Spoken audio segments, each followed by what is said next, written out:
Alright, let's dive into this, because what's happening in Ukraine right now is not just another headline, it's a stark reminder of how complex and brutal this conflict has become.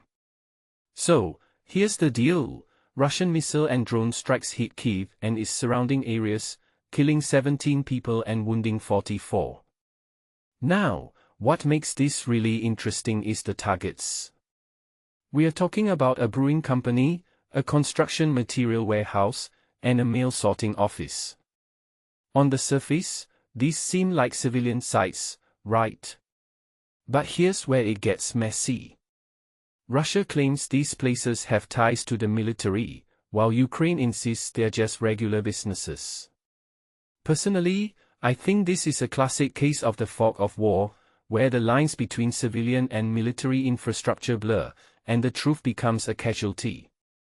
What many people don't realize is that this kind of targeting isn't just about hitting strategic sites, it's also about psychological warfare. Smashing a brewery or a post office sends a message: nowhere is safe, and no one is off limits. Now, let's talk about the bigger picture here.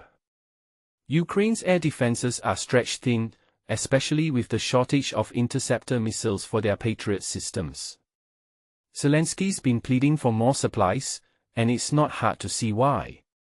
Ballistic interceptors could have saved lives here, but delays in aid have real consequences. This raises a deeper question: how much does the international community's hesitation or reluctance to provide these systems contribute to the death toll? From my perspective, it's not just about Ukraine's struggle, it's about the global response to a war that's increasingly becoming a test of resolve for everyone involved. On the flip side, Ukraine isn't sitting idle. They've been hitting back with long-range drones, targeting Russian logistics and even oil refineries. One thing that immediately stands out is their focus on Barrage, Russia's biggest online retailer. 14 of their warehouses have caught fire in less than 3 weeks. Now, Ukraine claims these warehouses supply goods used by the military, but let's be real, this is also about disrupting normalcy in Russia. It's a way to unsettle the Russian public and show that the war isn't just confined to the front lines. What this really suggests is that both sides are escalating their tactics, targeting not just military assets but also the economic and psychological backbone of their enemy. A detail I find fascinating is the sheer scale of Russia's latest attack: 24 ballistic missiles, 4 hypersonic or supersonic missiles, and 115 drones. That's not just a strike, it's a barrage. And it's happening at a time when US-led peace efforts seem stalled.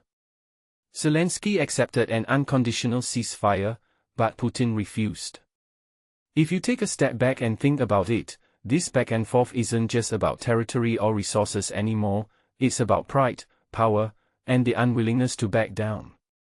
Finally, let's talk about the human cost. Stories like Ivan Brega, the truck driver who narrowly escaped a blast, or the epicenter employee who was killed, remind us that behind the numbers are real people. This isn't just a war of attrition, it's a war of exhaustion, fear, and loss. Personally, I think what's most heartbreaking is how normalized these attacks have become. 2-hour barrages are now near routine, and that's a chilling thought. So, here's my closing thought: this conflict isn't just about Ukraine or Russia. It's a mirror reflecting the fragility of peace, the cost of inaction, and the human price of geopolitical games. What do you think? Are we witnessing a new phase in this war, or just the same old cycle of violence? Let me know in the comments below.